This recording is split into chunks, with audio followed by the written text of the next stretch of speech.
Hello, one, hello, all. Welcome to the May 17th through 19th edition of Show Business. I am CP. I am Dino of the Late Late Horror Show. And I'm Lindsay of My Two Cents of Nonsense. And this week we have a guest. It's Jaime Fuego from Infuegotainment, right? Is that how you say it? Infuegotainment and the horror show. Yep, the horror show channel. That's right. Stoked to be here. And honestly, I have some that call me Jaime, some that call me Fuego. Probably more so Fuego than the other at this point in time. But I just didn't know if you wanted that out there. That's kind of probably should have done that beforehand. But I'm used to calling you Fuego, so that's I'm what stuck more with people that. call me now. Earlier in the career, when I was like a BJ and working on heavy metal television and doing all that stuff, it was Jaime. But it's slowly shifted gears. So. Well, thanks for rebranding. So the weekend that was, we finally last week I had a bit of a clickbait topic there with the international number, but we finally have a domestic new number one.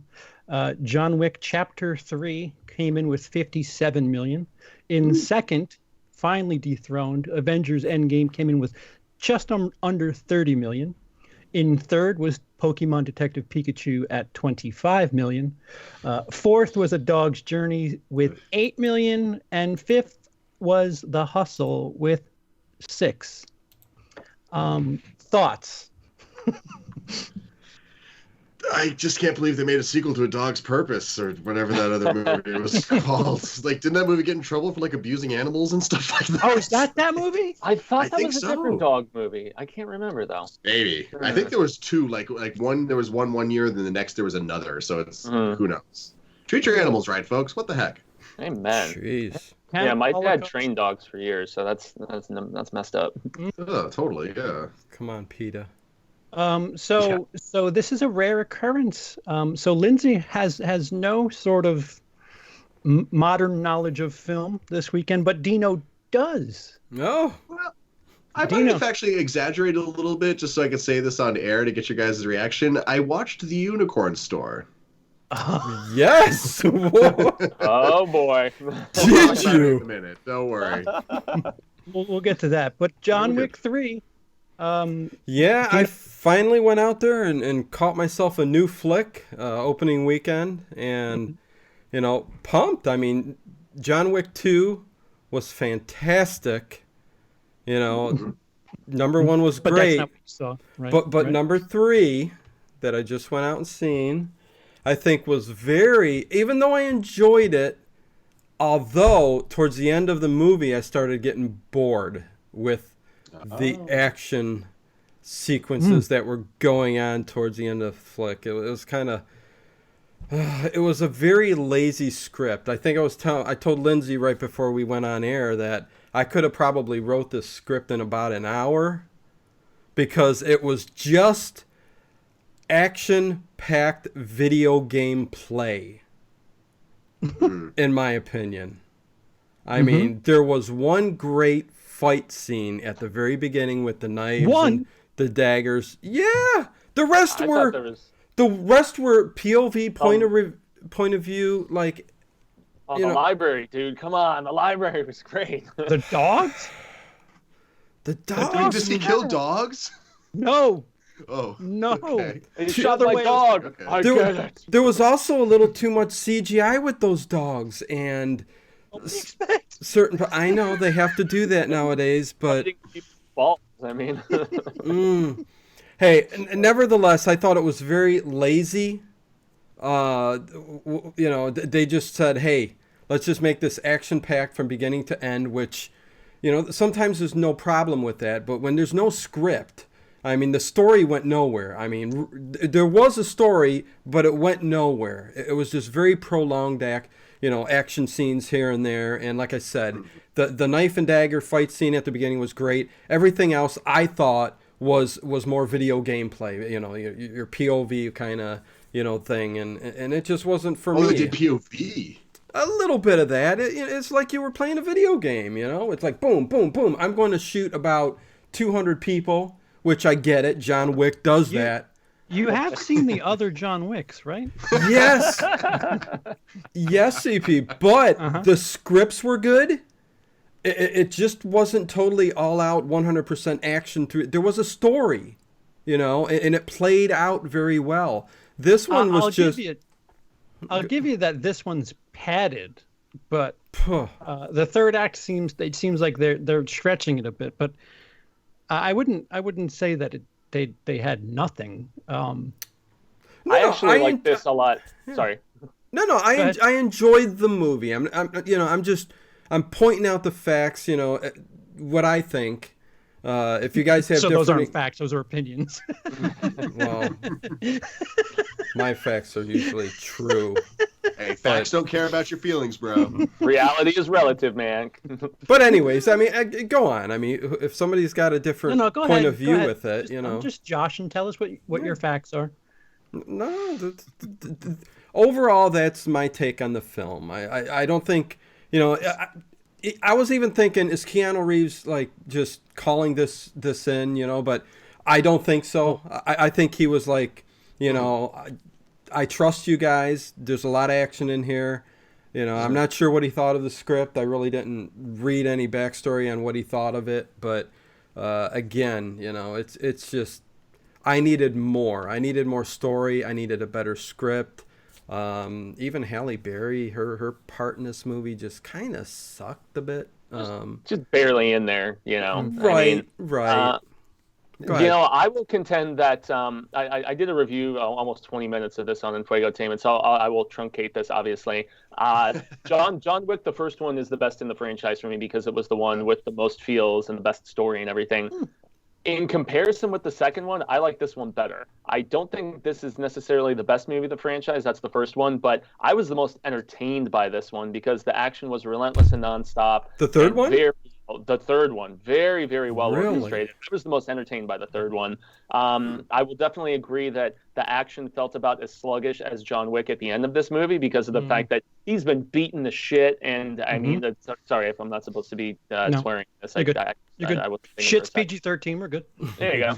But I mean, yeah, those fights at the end felt slow to me, and I'm like, okay, John Wick, he's beaten up. He can't keep as much pace, and even the people he was fighting were like toying with him at the end. They're fanboying out, like, oh my god, so cool, John Wick, and that comedic stuff at the end was a little much for me. Yeah. And I think that end fight sequence too, when he's throwing John Wick into those glass cases with the glass skulls or whatever in there, crystal skulls, was just very just boring as hell. It's like they were throwing him into each one just for fight's sake, you know what I mean? They're just, the choreography on the fight scenes alone just were not up to par for an action movie, and especially for John Wick, and maybe at the end of the movie, but I totally disagree for the first 2/3 or so. Yeah. I thought they were the most exciting of the series, personally. I mean, from the knife fight to the stuff on the motorcycles I mean, the knife fight was legitimately the most crazy thing that I've seen in a while. No, hell yeah. The eye stab to skulls and just taking knife after knife and just those lingering no cut shots and stuff. I mean, I was very thrilled with that, especially, and him fighting the giant in the library, I thought was awesome. Where he's breaking his jaw with the book, and you see it drop. Oh yeah, when he lays his head against a table. Yeah, does a curb stomp on a table, stomp. I don't know what you call it. He towered over Keanu. I was like, oh my god, this is Hogan fighting Andre or something. So. Yeah, when he fell down, on his knees, and he was the same height as Keanu, I'm going, holy shit, and no, that was a brutal scene. Again, I'd say those two, and then it started to go slowly downhill for me with the fights, the action, so yeah. I think the set piece in the desert, that whole chunk probably could have been shortened, perhaps even cut, and it wouldn't have cost the movie. I think that is where it got a little bloated, but what Dino, can we have your clickbait rankings for the John Wick franchise? Because people are making ranking movies for John Wick. We only have 3 movies. I was like, I have a spectacular news on my rankings for the John Wick trilogy. The John Wick verse. All 3. And it goes like this. 2, 1, 3. Boom. There you go. Mic drop. Wasn't that exciting, but yeah. If anything, that's my ranking. So yeah. Yeah, But- I think I agree with you, Dino. It's funny that you have one at the top, Fuego, and what, two at the bottom? Yeah, 2 is at the bottom for me because of the fact that while this script was very paper thin, I was at least happy they didn't do another revenge tale because, like, in number 2, I'm like, oh, it's a car instead of a dog, and there's some more action, and it was really all that it was, in my opinion. So I mean, yeah, and it looked better. You could tell there was more money put into it, but I'm sure you guys saw that as of this morning, we already have a date for John Wick 4. They announced it today, and it's coming out. Yeah, May 21st, 2021. We already have a release date for Chapter 4. I did hear about that already. That's kooky, yeah. Yeah, Yes, well, when it makes almost 58 million, I mean, what were our predictions last week? Some of us were thinking 30 to 40, and I think 40. Yeah, on the high end. I think I said it was going to pass 50 during the after show, but I can't recall. Yeah, you And did. yeah, You did. Almost Yeah. 60. So yeah, and it makes almost 100 worldwide. Of course, they're going to keep cranking these things out, man. Oh yeah. Reminds me of back when Kung Fu Panda came out and they announced like 6 sequels based off of just how well it did the opening weekend. And a TV series too. Let's do it. Yeah, right. Hey, John Wick TV series, that might be cool. Yeah. Well, they also have the one about the hotel that's going to be a TV series coming out too. So they're also in the works for that. Hotel Transylvania? No, what is the name of the hotel? The Continental? The Continental. That's it. Yeah, there was a Continental television series in development as well. Oh, okay. Yeah, so they're going to explore presumably maybe different ones in different areas of the world because we did get to visit that one in what was it, Morocco, the one that Halle Berry was running. I think it was Morocco. It was somewhere in like the Middle East kind of area. So it was neat that they covered the lore of the markers and the coins and stuff, but like it just felt like it's like here we're just gonna have a little throwaway line just for the sake of being badasses, and then like never. It was just I don't know. It felt shoehorned, but we got a little info about his childhood too. Found out he was an orphan, and where he was raised by Angelica Houston, and I was like, give me more Angelica Houston, damn it. Oh well. Angelica Houston is never a bad thing. No, not at all. Yeah, so they whipped through all of that though very, very quickly. Way too quickly. Yeah, You're right. Yeah. am I to assume that nobody saw A Dog's Journey or The Sun Is Also a Star? No. I saw a trailer for The Sun Is Also a Star, and god damn, does that look horrible. Yep, eighth place, 2.5 million. That is like, my do you guys first know what that film. movie is about? Just out of curiosity. It's something in New York City over the course of a day. Yeah, so this guy's got to win a girl over the course of a day, right? It's a YA adaptation, I want to say, right? I don't know if it's an adaptation, but I know this guy's just like, hey, I'm gonna make you fall in love with me in a day, and she just kind of forces this girl to hang out with her for a few hours, and it looks like they fall in love. And I'm like, this is really, like the first chunk of the trailer. I'm like, this looks really creepy. Why is this romantic? But then I guess it gets romantic. I don't know. It looks terrible. Oh. Yeah, and apparently the rest of the country decided the same. Oh Good for yeah. them. Well, Lindsay, so a little bit of a buffer. You saw the brilliantly directed Unicorn Store. So remind me, CP, you watched it. You didn't finish it, right? No, I finished it. Oh, you did. Oh, okay. Okay. Sorry. I mentally checked out by the second act, but Fair enough. Like, I'll admit it didn't completely enthrall me, and there was a couple of moments where like the sound editing was like really not so good. I was like, especially in the beginning, I was like turning up the volume, turning down the volume. It was a little annoying, and there was a couple of shots of. Like, how sometimes you'll have someone say something off screen because, hey, you didn't get the right coverage, or like, Right. it just didn't look good. So you just have to like ADR in the line or whatever. Right. But there's a couple of shots where just like things just weren't framed great. And so people were just off screen just because it just wasn't framed great. Like someone had to like lean into frame when it looked like, no, hold on. You got to get, it looks like someone on off camera was like, no, lean in. So that was a little unfortunate. So the directing wasn't the best. I think she should direct a couple of more movies before she should go around saying, yo, give me a Marvel movie, if that's ever going to happen. But honestly, I kind of liked it. It was cute and whimsical. It wasn't great. I'll probably never watch it again. But if I was like an 8-year-old girl and my parents showed me this, I'd probably say like, hey, I love that. And so, you know what? Sure, why not? It doesn't hurt anything. Brie Larson even more. I don't know about that. Honestly, the directing was probably the weakest part of the movie. Like the way a lot of the things were put together, I'll totally admit that. But I enjoyed it for what it was, even if I did kind of check out a little bit in the middle. Yeah, throughout the movie, I couldn't help but think, none of these characters, like it felt like none of the characters believed the things that they were saying. And granted, she like once she was convinced about the unicorn, I wanted her to be a bit more sure of herself. I don't know how else to put it, but there, like the reference the comparison I made in my Letterboxd review, I said it felt like acting in a dream sequence of a porno. Like that's how disjointed it was. I don't know if it was quite that bad, but yeah, it was definitely it was like the whimsy of it. It was definitely supposed to. It was going for like a larger than life type of thing, but it did kind of feel like maybe. I mean, I guess everyone was pretty ridiculous. Yeah, it's no not something I'm ever going to recommend, but I didn't hate it either. There's no real proper level none of the characters are like. I just need one character to represent what the audience should be thinking, and just. There was none of that. Like, isn't the boy or the boyfriend character Virgil? Wouldn't he kind of serve that part? Yeah. Yeah, I guess. I mean, he was along for the ride, but he also was kind of like, who is this girl? Is she crazy? Is she just the manic pixie dream girl? Yeah.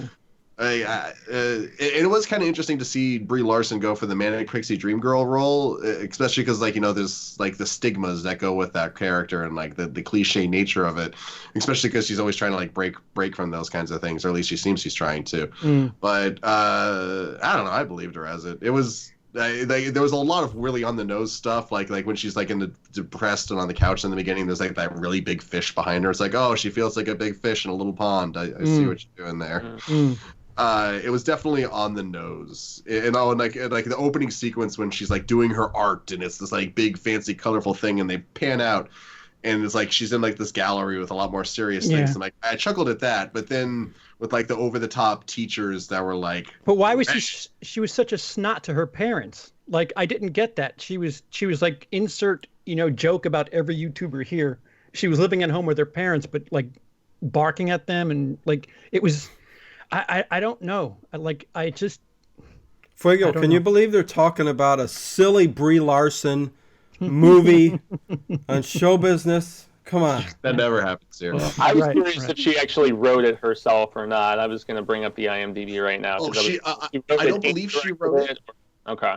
So much blame then, but that's true. I did read one interesting story online though that she actually auditioned for this movie like 5 years ago. And didn't get it, but the movie also didn't get made back then. And then they, like the producer or whatever, came to her, and she ended up directing it and getting the lead role anyway. She said, "I'll show you. I'll just direct it, and then I'll be in it." Well, I think the producer approached, but still, yeah.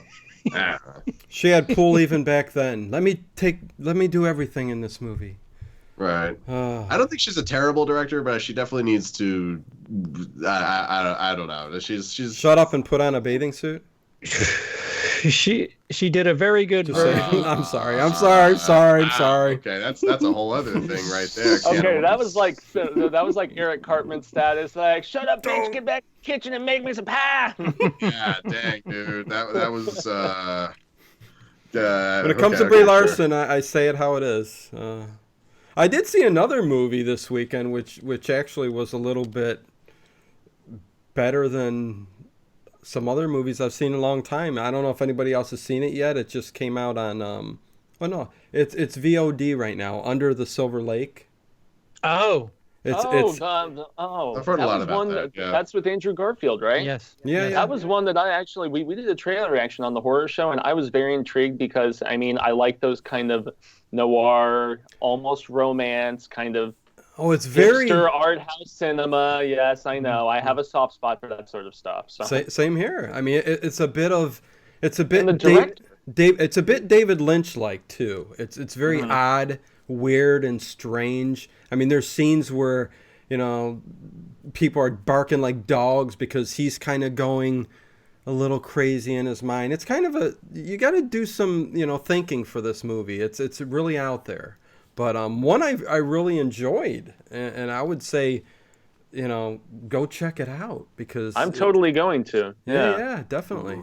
Well, I mean, I did not particularly care for It Follows, which is the writer-director's previous movie, but I loved it visually. Even if there was no third act and it was similar to other things I'd seen like Contracted, I still was like, this like visually is very appealing to me. And so going for less horror and more, noir, romantic, whatever you want to classify it as, was very It's a film though that feels like It Follows, if you understand what I'm saying. Even though it's kind of like a comedy drama type weird kind of movie, it still has that feel to it. So yeah, definitely. Does it have an awesome soundtrack like It Follows did? Because that was the best thing about It Follows, in my opinion, was that Disaster Piece soundtrack. That was fantastic. Yeah, not as good as It Follows, but it wasn't terrible. That's all. How was the cinematography in it? Because that was the most interesting part of It Follows. I mean, there was a lot of interesting parts, but I love the cinematography in It Follows. Same. Yeah, that was the best part. Yeah, again, not as good as It Follows because that's kind of the standard for him right now, I think, but very close. I mean, it is a good movie. I'd be curious to see what you guys think of it after watching it. Like, this is a movie you could definitely, sorry CP, have a lot of things to talk about once you're done watching it. So yeah. Well, yeah, it's an A24, and even though my co-hosts on the horror show despise pretty much 95% of the stuff from A24, I actually enjoy most of the stuff that they release. And no, it's so good. Yeah, how can you not like it? Yeah. So, sometimes they're a little too highbrow for their own good. They're like it's almost like it's creeping into the levels of pretentiousness. But that's what I feel about Midsummer. I saw the trailer for that in front of I think John Wick, and I was like, I don't know. About that's got me so intrigued. I can't wait to see that. Honestly, we did a reaction to it yesterday, and it's the follow-up from Ari Aster, the Hereditary director, and I'm like, okay, so it's The Wicker Man. Kind of, but with kids thinking they're going to like some sort of, I don't know if they're thinking it's a music festival or something. Wicker Man meets the Village. I don't know. It just hasn't won me over yet. But if it's gloriously effed up, then I'm just like, well, I mean, we're still gonna watch it. We're cautiously optimistic, I guess. We're trying to give Ari the benefit of the doubt because we loved Hereditary so much. So yeah, after Hereditary, I'll see anything that guy makes, at least for a while, unless he makes a couple of flops. But I mean, I'm super down for Midsummer. Like, just so many weird images in that trailer. Yep. Like I said, guys, I am so fired up for this movie. Like, I can't. I just can't. Really. No, no, I was kidding. CP, you son of a bitch. I was outnumbered. The hell with it. Son of a bitch, you. I folded. So I don't want to get ahead. Caleb in the YouTube super chat, thank you, 199. Would you be interested in a Brie Larson biopic? Yes, Caleb. I'll watch anything so I can rip it down. I actually think we need that now as opposed to later in her career when she's directed dozens of movies, So. Hey, I want the nude scene. That's all Dino wants. I'll second that note. Right. There you go. I didn't say I didn't want it. Lindsay? I mean, I'm definitely down. I do think she's quite talented and stuff. I mean, I would be more interested to hear her life story than the nude scene, but I guess I wouldn't turn it down. I don't know. I think she's quite talented. Wait, is it? I legitimately enjoy Brie Larson. I'm going to say it. I do not understand Dino's feelings on it. I'm just going to throw it out there. Like, I understand she hurt your feelings when she said she doesn't want to hear the opinions of 40-year-old white men, but you need to get over it, buddy. I love you. You need to get over it. You need to move on. I'm saying that to the entirety of the internet. Anyone on the internet who got butthurt by that, let it go. Lindsay, I'm just riding. I'm riding a train. That's all. I'm riding that Brie Larson train. No, okay, whatever. Well, no. So seriously, what about her life warrants a film? Like, I know she was a singer for a bit and didn't. I would like to see that. Oh, I mean, Caleb's having some fun in the chat. One of the better parts of guys. Not one of the better. Okay, go ahead. Sorry. No, just one of you. Okay. Either or. I liked her not both. That's I liked the singing parts with her in Scott Pilgrim versus the World. I thought she really held her own during that, and I assumed that it was lip the first time I saw it, but then when I learned she actually did it, I'm like, oh, it's okay, she can sing. That's cool. So that movie just carries her whole entire You love her no matter what because of Scott Pilgrim now, huh? Oh, dude. I love Everybody Glass loves her because Castle. of Room. I love Room. I like her in Free Fire. Free Fire, I think, is an underrated movie with Cillian Murphy, and that's got a killer cast. That movie. I've heard very good things about Free Fire. An old school shoot 'em up, man. Period piece. That movie's fun. John in the chat says it's only 40-year-old guys with hats like that Yeah. who dress like Slash.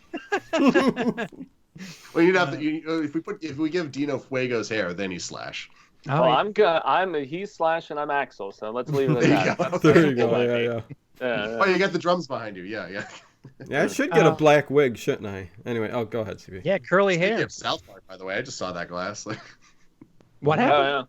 Yeah. Well, it's my favorite show of all time. So It's so good. There you go. Fuego is drinking out of a South Park glass, for those of you not looking at us. And for those on the podcast, yes, Dino correct, is wearing correct, a hat. Oh, right, He is right. also wearing a hat. I'm I actually am not wearing wearing a hat. a shirt from The Stuff, one of the greatest 80s movies from the now deceased Larry Cohen. Rest peacefully, sir. Yes, Fuego. The greatest social satires of all time put to screen, in my opinion. I pretty much agree with you. Yes. Why do you sound like you're talking on a commercial? Hey, Someone's got to commercial keep acting the is world parts. safe for ice cream. There's I've so never many seen lines. that movie. I stole for an old band of mine so many lines of dialogue from that movie. Like I was trying to put them into songs like White Zombie style, where there's like all those different little clips before songs start and stuff. That's yeah, awesome, it was like man. Stuff and Network. Those were the two movies I was like ripping Oh, everything from. Yeah, So Network Network is one of my top 3 ever. It's a very, very good movie. It's been a while since I've seen it. I should watch it again. It's so So good. ahead of this time. Yeah. I want you to get mad as hell. I'm mad and I'm not going to take it anymore. Oh, it's such, oh my Larson, God. I'm mad at Brie Larson and I'm not going to take it anymore. That movie still works. Network still works to this day. It still applies. Ahead of its time. Yeah. Yeah. So the movies, we got a little bit of a stuffy week coming up. We do. Three somewhat major releases. Unless is there anything about? Do you want to get the news first or? Well, I did a little number crunching, or not number. I mean, I googled number crunching, video game movie stats and how they're doing. So, Detective Pikachu is the 4th most successful video game adaptation ever, and with $94 million under its belt in just 2 weeks now. 2 weeks. It is very rapidly approaching Rampage and the Angry Birds movie, which are at 101 million and 107 million respectively. So it'll probably pass those this weekend. But then the question is going to be, is it going to catch up with Lara Croft Tomb Raider from 2001 with its 131 million? Well, we all know Mortal Kombat's the best video game movie of all time. So we'll just leave it at that. I mean, honestly, I lump both them together because I love them both so much. In Annihilation for different reasons, but they're both, they're mwah. I love them. So then, are you excited?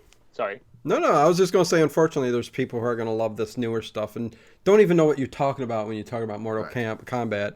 And these movies like Pikachu are going to work their way up, so... Oh, I still defend the Mario Brothers movie. I am aware it's terrible, but I love how terrible it is. Yeah, I own it. It sits on my shelf. It is just weird. It almost reminds me of Brazil to some degree, and it also has Hoskins. So there you go. Oh, I could see that. That's an interesting. Okay, yeah, sure. Yeah. Bravo. Yeah. No. So Lindsay, I was going to say, you heard about the James Wan finally getting a release date, and it's got a production set for later this year. They're filming the new Mortal Kombat in Australia, and it's legit happening now. They dated it and everything, coming out the same day as Masters of the Universe, ironically enough. What? Are you serious? Yeah. So I doubt those two properties will go head to head. Somebody's going to chicken shizzle out, shift gears somewhere else, but. I mean, can you imagine that weekend at the movies though, if no one chickens out and they go together? Like that sounds incredible. It's a nice double bill, yeah. Right? That's what I'm talking about, right? That would be my childhood double feature right there, and I would be so content. Although I still love the Dolph Lundgren Masters of the Universe. I don't care what anybody says. Oh, it's so good. But it's so Strickland good. From frickin' Back to the Future in there, and it's great. What's her name from Friends before she was a thing? Courtney Cox. Cox. Kex. I love you. You're so hot on the show. All right. Oh, and who's the bad guy in that movie? He's so good. Frank Langella? Yes. Frank Langella. Best part of that movie, easily. He was a legit scary Skeletor, in my opinion. Yeah, he was. His So Elvis speech at the end. Well, I'm gonna stop chef gifting, but so good. that movie came out in 1987, and we're so, here yeah. talking about May 17th through 19th of 2019, Sorry. or the That's- week that's my ahead. fault. Hey, give me a minute. I'll get all the statistics on the box office of these movies from the 80s. That's what people are here for, right? Make it relevant. Just make it relevant. So we'll shoehorn the two bits of news before we talk about the mishmash this weekend. So apparently we have a new comedic writer dipping their toes into the horror water, and Chris Rock apparently writing a Saw movie. Yeah. Why I not? did hear that. Why not? I mean, I'm down. Like, Yeah. I liked the first couple of Saws, but I always felt like they could use like another pass at something or other. So sure, let's give it a reboot and see what happens. Yeah. Especially because the last Saw movie was so. Bleh. Do you really need a genius to write a Saw movie? I mean, come on. Well, I mean, would the first Saw movie have been the first Saw movie without that genius twist at the end? I give you that. You know, Yeah. the first as Saw. much as that, I mean, I say genius because it's so unpredictable, but also it's not really Right. that genius because it doesn't really make that much sense if you think about it. But God, is it like it comes out. Especially with what happens later in the franchise, with what they do with dude from A Princess Bride, whose name Carrie Elwes? Elwes. Yeah. Hmm. Yeah, because don't they make him a part of it in one of those later entries or something? It gets really. I stopped watching after like 3. I want to say. Yeah, I think I watched When part it of stopped 4 mattering. and turned it off. Mm. I personally prefer where they made fun of it in Scary Movie with Dr. Phil and Shaq. I thought that was great. That was very good. Yeah. So Chris Rock is a great comedic writer for the stage. He's done some stuff before this. I think the thing I've seen, I know he directed I Think I Love My Wife. I don't know if he wrote it, but I wouldn't jump out and say that, he's this mastermind of writing for film regardless. And I guess Has he written? yeah, Oh, keep going. get on that, Lindsay. Thank you.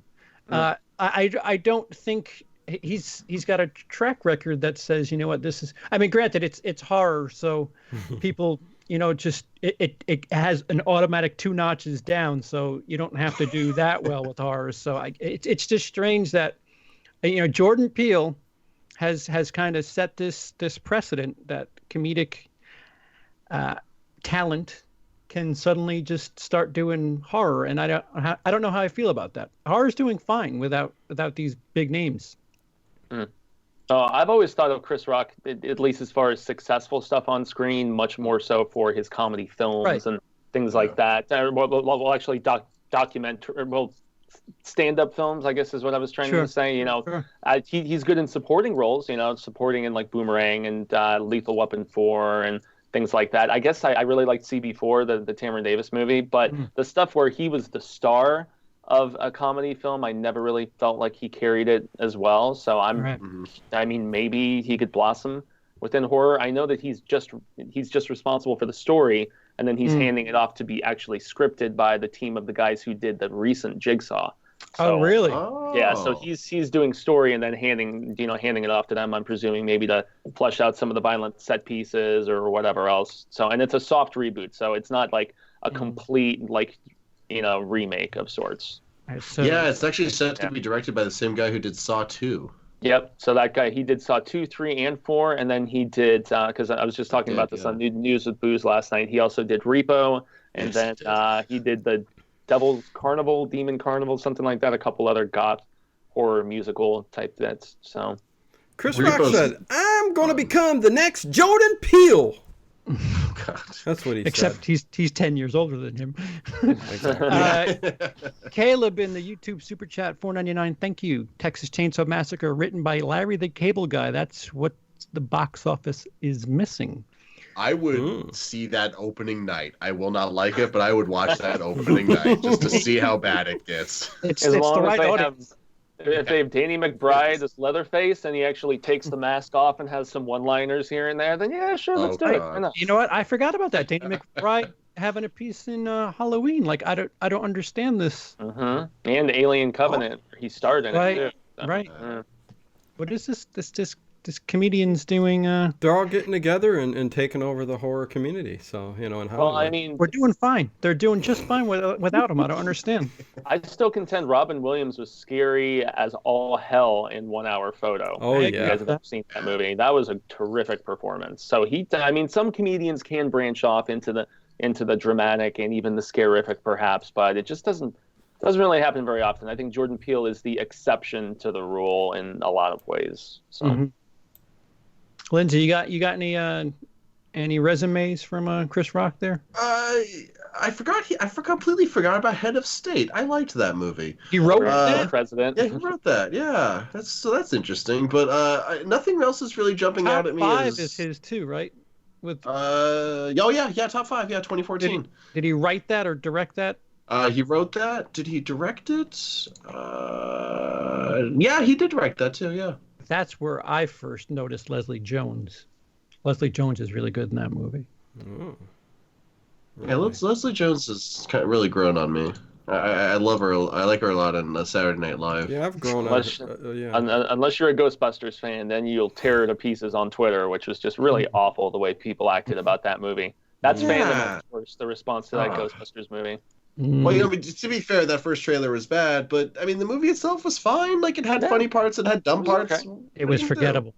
It was forgettable. It which didn't is deserve. unfortunate. It didn't deserve any of that attention. That's the problem. Well, they sure set it up for a sequel, mentioning Zool and all that at the end. And That ain't happening. sorry. Which is funny because there was a news story just this week that Dan Aykroyd apparently has penned a script, which is about young Ghostbusters. It's like a prequel of where the 3 white dudes met in high school and how they first formed their bond, and they're trying to option it to series, and he's trying to bring in Jason Reitman to do that as well. And it's like, man, Dan Aykroyd just wants to franchise the fudge out of this. Well, isn't he behind Ghost Core, the production company that they set up?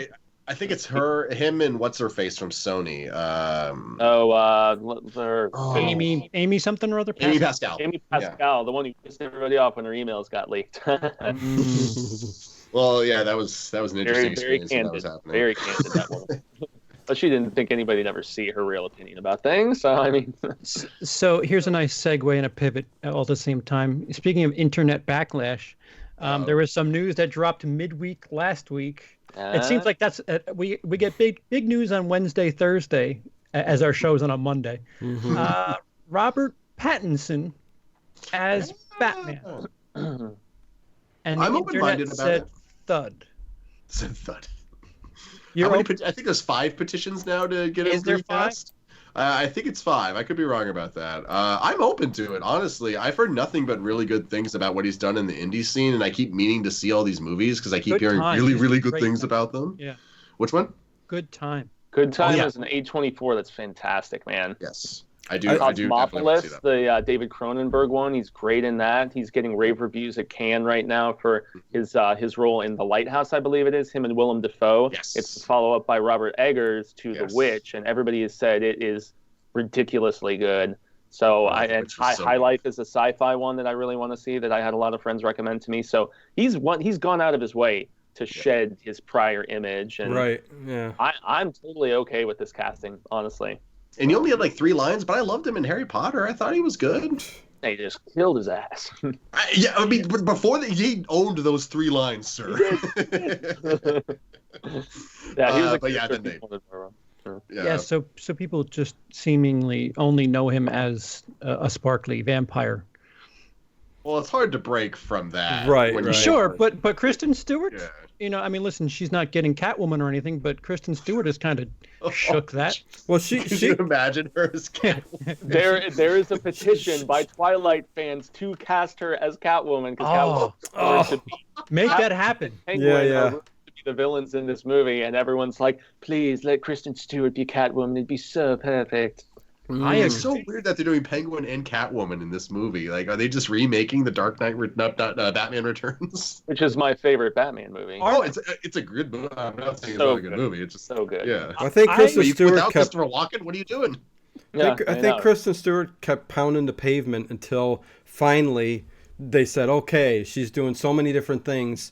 We don't associate her so much with Twilight." Whereas Robert Pattinson, he's got this look to him and he kind of did the opposite and went away.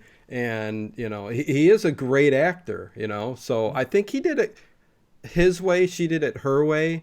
And again, I'm up for it too. I think he's a great actor and would make a great Batman, but it is still yet to be determined on how the movie will be. You still need the good writing, all that good stuff. So well, it is the Planet of the Apes guy, so I'm excited for that. What's his name? Matt Reeves. Matt Reeves. Yeah. Yeah, Definitely down for him. What were you saying, though, Fuego?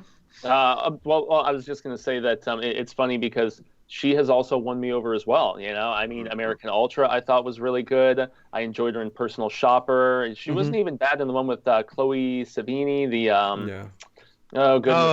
Lizzie Borden lesbian movie. Like that one was really good too. So that was really good. She has shed the image significantly in my estimation, and I liked her with in Adventureland with same dude. I was trying to think of remember the name of that movie. Thank you. Yeah, it's a good movie. For Adventureland, man. I actually really like that flick. It is such a good cast. You got Ryan Reynolds, Bill Hader, Jesse Eisenberg, Kristen Stewart. That movie is so good. Nobody talks about it. Underrated 80s set comedy. Agreed. What's the one where she's an officer in Guantanamo? I can't remember the name of it. Yeah, she's an officer in Guantanamo, the prison where all the terrorists are. Yeah, Guantanamo Bay. Yeah, that one's gonna bother me. I will look that up because I am fascinated by that idea. That description is just like, what?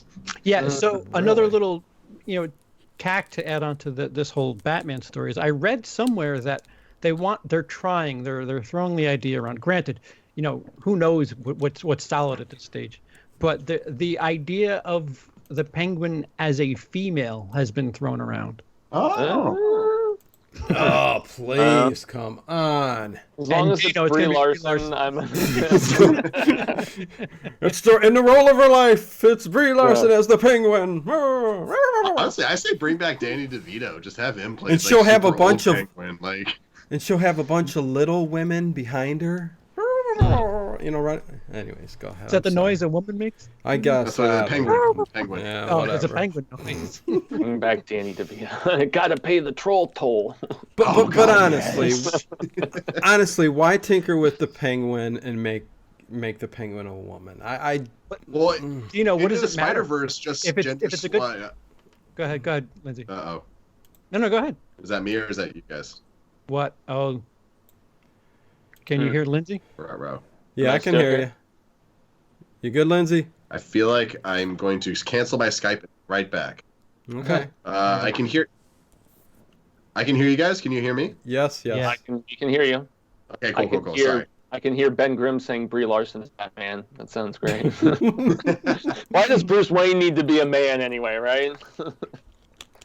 Well, they do have the trailer did drop for Batwoman for the show or for the movie. I can't remember which one it is. That looks pretty good. Yeah, I'm stoked for that particular casting, honestly. Yeah, from the Meg, I thought she was really good in that movie. Only she had like 2 lines, but I'm excited to see. A couple of the Resident Evil movies, I want to say. I'm trying to remember the name of the actress now. It's totally eluding me. I would have to cheat and check, but interesting. Nothing wrong with cheating and checking. Cheat and check. There you go. Sorry, I kind of lost what was happening there for a minute because my internet went weird. Catch me up. What did I miss? Nothing. So what I was going to say to Dino was, what is it if the character of Penguin's good? Yeah. What does it matter who it is? Well, because you've always known this. Go ahead. No, it does. No, just Into the Spider-Verse just swaps Doc Ock, and that worked awesomely. So who knows? I mean, I've always known the Penguin as a male, whoever it be, in comics and movies, whatever. I know. I got a whole different mindset on this whole thing than anybody else. Evidently, I hate shit being, stuffed down my throat just for the fact of it. And again, hey, there's plenty of roles out there for women. There's plenty of movies that can be done with women in leading roles in movies. Plenty of superheroes that are women. If the character's a good character, CP, you're what does right. It matter? You're right. We should have a female penguin. No, I'm saying forget what we're starting with. I'm saying good movie first. Who cares? Who cares if it's a dog playing the penguin? If they sell it, I mean, if it works, it works. I'm trying to think if I've ever seen any sexy, gender bender penguin cosplay at one of the Comic Cons or something like that, because there's so much of that. I'm gearing up next weekend this upcoming weekend for the Phoenix Comic Con it's called like Fan Fusion now or some silliness, but yeah, we're going to be doing panels and stuff there, and I'm going to be people watching as I always do. It's one of the best things about the conventions like that. So. Oh yeah. So, I agree. Like I've gone to Comic-Con once, and my favorite part was seeing all the costumes, and I did hang outside of it once just to get a glimpse of all of it. It's in San Diego, you're talking about? Yeah, in San Diego. Yeah, where it's. I did not. The year I went, my costume was not heat friendly, and I paid for it. I was Kilgrave. I was wearing a fancy jacket and a suit. I did not plan that well. My face paint melted right off. Yeah, and I'm in Phoenix, so I mean, seriously, like our Comic-Con is always held Memorial Day weekend, and I have been like Two-Face before, and my makeup is like I look like I'm Harvey Dent with my face actually melting down and stuff, and so yeah. Hey, swing me into it there. That works. Like. Well, boy, we only have like 10 minutes left. We should probably talk about weekend box office. There is a female. Speaking of female stars in movies and all that, we do have a very lady-centric movie coming out this weekend, right, guys? It's it's the girl version of Superbad. I've seen it. How is it? I'm really interested. I had tickets the other night, and I did something else. So yeah, no, it's good. It's nothing new. I mean, of course not. Yeah, it didn't look like it from the trailer. But there's nothing revolutionary about it. But I mean, you want to talk about gender bender stuff? The difference. Why did you pout about it? So Blockers, I felt was. I love Blockers. Yeah. Blockers is American Pie for girls, because they joke about dicks in that movie the same way we would joke about tits. And those girls looked so young. I was like, oh my god, this feels inappropriate to me. I know. I mean, you think about it, it's fine when it's a 16-year-old boy doing the joke. So why not? Yeah. The difference here is it's Superbad with females in the lead, but one of them is a lesbian, and there's no gaze upon the male figure the same way. It's not the counter to something like American Pie, Porky's. We're gazing at naked girls in this movie, and it's just like, if the message is, if you're trying to have it be one thing, you kind of followed a similar path with the whole sexuality and objectifying of women that seemed to be present still in which this is weird, because I don't think girls do that really. But then again, I'm not a girl, so I don't know, but I have enough female friends where they're like, they don't objectify each other as often. And I mean, they're not like predisposed like we are, because men are visually stimulated. Right. Girls are not. And that's like actual scientific facts there. Right. So it makes me wonder who wrote it. I know Olivia Wilde directed it. Right. Yeah. Which I'm interested to see. I've always liked her. See if she can. Let's see if she's got a little more directing chops than Brie Larson. But again, she could make some good. I've got hope for Brie Larson's directing career. Give me all 10 Olivia Wilde. Writers. 4 female writers on it. So I stand correct. That's true. So, yeah, no, it's good. I gave it 4 out of 5 on Letterboxd. It's like I said, it's nothing revolutionary, but it's probably this summer's comedy, or at least the comedy to beat this summer, I would say. Has there been a really strong comedy this year? Yeah, I can't. I'm blanking. No Game Night yet. If that's right. Yeah, Game Night was okay. Just whatever. Like Instant Family was okay. It was nice just like Blockers was okay. I missed Instant Family. That did look pretty good. Instant Family was way more heartfelt than I was anticipating it to be. Like, it legit got me in the feels. I really like that movie. Interesting. Okay. Yeah. So what else we got, guys? There's this big movie that Disney's got coming out that. Oh, no one cares about that. Let's talk about Brightburn. Woo! I'm seeing the Disney movie early, and I have a bunch of passes to it, and I'm struggling finding friends who want to go see it with me. Nobody wants to see I'm like, Aladdin. it's 3D, it's early, and they're just like, yeah, but those trailers, I don't know. Yeah, I agree. It's going to be a waste of time. I don't know.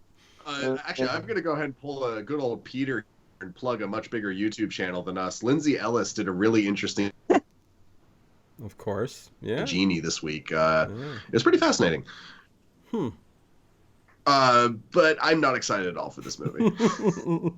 I don't think it's going to be good. I don't know. I think I know it's going to make a lot of money. I'm not excited though. There's no charm to it. It's the name Aladdin. That's all it really is. I mean, and Dumbo taught us that the name ain't going to get asses in the seats. So And yet, Guy Ritchie. It does though, such CP. I keep forgetting it's Guy Ritchie. Which was such a strange choice to direct this movie. The entire way I've been scratching my head about this because I love Guy Ritchie. I even love his less heralded stuff, like, Rock and Roll and Stella and stuff like that. I still never saw his King Arthur movie, but just I don't know what he's doing, with this property.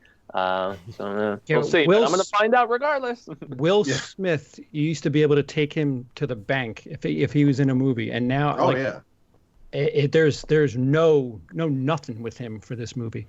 Caleb in the YouTube super chat, $1.99. Thank you. Female-led cliffhanger reboot with Brie Larson. Well, bring on some other young ladies, like bring on some Rooney Mara, bring on maybe Anne Hathaway, We're just gonna have to make a T-shirt for Dino. I think that's what it comes down to. I can see in a remake of Cliffhanger, more so than taking over a character in female form as the Penguin. But anyways, that was John McTiernan, right? Or was it? Yes, Cliffhanger. Yes. If they reboot Cliffhanger with Gwendolyn Christie as the Sylvester Stallone character, I am so down.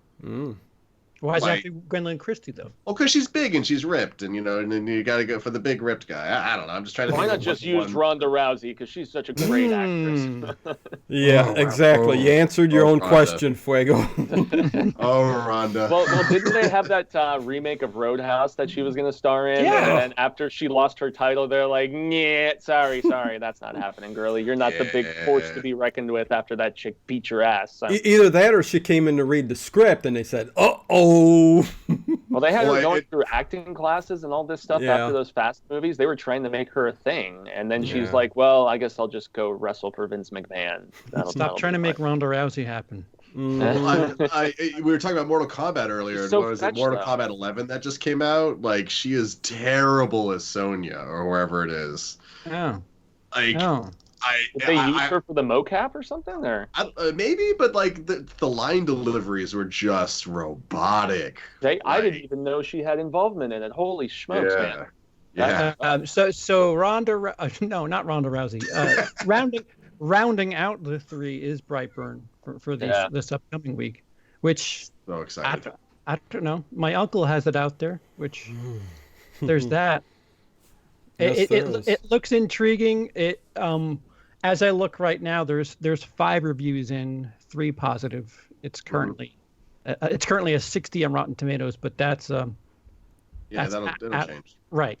Yeah. James Gunn produced, and I think his brother co-wrote the script, but not the brother who's been in front of the camera a bunch of times. It's apparently a third Gunn, or maybe it's a cousin or something like that. But yeah, there's 3 or 4 Guns out there other than James. Who is it here? I'm pulling it up right now. Yeah. Brian Gunn and Mark Gunn are the ones that wrote it. So there's James, Mark, Brian, and Sean. It's a very talented family. Hopefully, we'll see how this goes. Guess so. But I don't. It seems like it's like going back to. It's like a modern day Slither in a way. Whereas, like, that was kind of taking down kind of older horror movies like The Blob and stuff like this. This looks like it's kind of taking down superhero movies with a horror twist. So I'm interested. Do we have a rating on it? Oh, it's R-rated, which is the one thing that makes me interested in it. If this was a PG-13 film, I would be like, nope, sorry, it's probably gonna suck. But I know the final trailer that they released is supposedly going full on horror with it, and I think it was a Red Band trailer, but I watched it earlier. It's pretty good. I don't want to know anymore. I just want to go in and know that he kills people and just leave it at that. So. I just want the movie now. I don't need to see anything else. As for like whether or not it's rated R, you got someone pulling glass out of their eye, like whoa, yikes! Like that's horror. I'm down. Brutal. I'm so down. Oh yeah. Only an hour and a half long. Yeah, just a quick, easy 90 minutes. Why not? Yeah, that's most horror movies. We don't necessarily. I mean, That's unless true. you're like Ari Aster or something. But Yeah. Okay, that's true. That's true. Tina, you excited for a Brightburn? Go ahead. Go. Yeah, I mean, what I see and everything, I mean, it looks great. It looks good. I hate talking about movies beforehand because, again, I mean, honestly, I mean, we could look at the trailer and say, hey, this looks like a great movie. I'm excited about it, but I'm always let down. So, you know. Wait. Go ahead. What? You shot down the mere notion of a female penguin without any other information. Right. But a movie the week before you don't want to talk about? No, I'm not saying I don't want to talk about it. I just did. I'm excited. I mean, it's. What's that? Wait, what did you say? What did I drop out? What did you say? You don't want to? I can still hear you. What are you talking about, CP? I can hear you guys. Yeah, you're good. I don't know. Okay. Yeah. Awesome. I'm very excited for Brightburn. Okay. Whether it's good or not, I have no idea. That's what you said. Okay. Right. Will it get you out into a theater though? Yes, it will definitely get me in the theater to see it. You know, it looks better than a lot of the things I see out there. I've seen in the past. It's an interesting concept. I like this. So you're saying you're not going to go see Aladdin over it? Oh God. So you're telling me there's a chance? There's no way. I don't think I can get myself to see Aladdin. I really. What if your don't. kids want to see it? They're not going to want to see it. I'll drop them off. I know that. So I mean, I don't know. You'll put them in the theater for Aladdin. You'll go next door and watch Brightburn. See, the thing is with Aladdin, I have a lot of friends that are like Aladdin and The Lion King, like those came out about the same time. That's like their Disney nostalgia. I was really never too big on Aladdin personally, Not any of the direct-to-video sequels, even though I watched both of them, even though I watched some of the cartoon series that they did. It just never really did it for me. So whereas there's kids that are grown up now with children of their own that are, going to take their posterity to go see this and get the nostalgia feels. I don't know. I guess the numbers will dictate. Yeah. So yeah, I definitely can't wait for The Lion King. I mean, that's something I'm really, really excited to see and take the family to. But yeah, Aladdin just ain't doing it. I mean, everything I've seen on that thing is just, it looks like a total mess. I mean, yeah, agreed. Powder paint on Will Smith is just, He's rapping. He's rapping. Yeah. Yeah, they released like a scene or an extended something, and it looks like a Lifetime movie. It looks really, really funky. What blew my mind, it was the Prince Ali. If you haven't seen it, it's a minute of the Prince Ali song where he's dancing in the streets of Agrabah. And what blows my mind is like what made that scene so cool in the animated version was the genie like zipping in and out and over here and over there, and like now he's disguised as this, now he's disguised as that, and maybe that's going to be in the movie and they just need to finalize the special effects of it. But the fact that so much of that sequence is just Will Smith just dancing left to right in front Getting of a jiggy crowd. with it. Yeah, exactly. It reminded me of the worst parts of Les Mis, where you got people that are just like walking in circles because they don't know what to do with themselves as they're singing. Like, I don't know. It looks very bad. It's very bad. So that we're getting 10 p.m. Might as well shift over. Caleb in the chat, 199. Are you excited for female Fast and Furious spinoff? You really like that running gag there, Caleb, huh? Well, I'll tell you what. Michelle Rodriguez is trying to make it happen right now. She demanded that she wouldn't come back to the new entry unless they brought on a female writer. So that's a great idea. Playing her hand. So chicks and cars, yeah. Yeah, it's like, is there? I mean, I guess so. You'd have Michelle Rodriguez, you'd have Miss Sande. Maybe they could bring back. Oh God, I'm blanking on her name, even though I knew her for a year or so. The love interest from the first one. Gal Gadot? No. Oh yeah, they can bring back. Oh no, Gal Gadot, but Didn't they kill her? Maybe they did. Paul Walker's wife in these movies. What's her Oh, name? very yeah, pretty and pretty damn good actress, but Yes. I can't recall the name of it. Yeah. The Faculty. Chuck. Oh, that's right. She was in the Faculty. Dude, the Faculty, underrated. Robert Rodriguez. I love that film. That's a very good movie. Great soundtrack. I love Jon Stewart in that movie too. But yeah, no. So I could see it. Maybe. I hopefully they don't bring back Ronda Rousey, but maybe I don't know. I never saw the lady Ocean's Jordana 8. Brewster. Yes. Thank you. Yeah. Now I want to look at her IMDb because I know I saw her in so many things in the late '90s, early 2000s. Yeah, And she is very, very pretty. I say take this She's really funny all-female too. I was cast in of acting the... class with her for a minute. She's really, really funny. She's great at improv. Yeah, she's got a good sense of humor, huh, Lindsay? Yeah. Should have asked her out. Yeah, start this movie off with all the chicks, cleaning, in their bathing suits, the new cars parked out front, Great intro for the movie, I'm telling you. Hey, why don't you save the rest of this story for the after hours? Okay. Sorry. Where things really get heated. where you can really tell us what you think the film should entail. Right. So if you're watching on YouTube, we have a podcast version of this, so you can listen to this all over again on your ride to work, or while you're working out, or while you're hating women. Oh, jeez, I don't hate women. Brie Larson's another story, but no, I don't hate her either. I don't. If you're listening, we do this every Monday night on my YouTube channel at 9 p.m., which is youtube.com/c/WILI. And now we're about to start the after hours on Dino's channel, which is the Late Late Horror Show. And you get to hear more R-rated discussions, and if you've heard this, you can only imagine what we could be talking about in those after hours. So you're going to want to be there. Pull the curtain back, yo. Oh, boy. So anything you guys want to plug before we do the skip over? I finally broke 300 subscribers on YouTube. Hey! I just want to celebrate that right there. And also, we brought thank you. We brought up It Follows earlier. My It Follows, a lesson in cinematography video, is officially my most watched video on my channel. And I just want to celebrate that because I can't watch a lot of my early videos because they suck, but I do like that one a lot. It's worth checking out. I just deleted a bunch of my first videos. I want to get rid of some of mine because they're so bad, but I'm just holding on to them just because views. Mine are really, really bad too, and I leave it be. I don't care. The views go away if you delete them. I found out the hard way. Oh no. So, yeah, they do.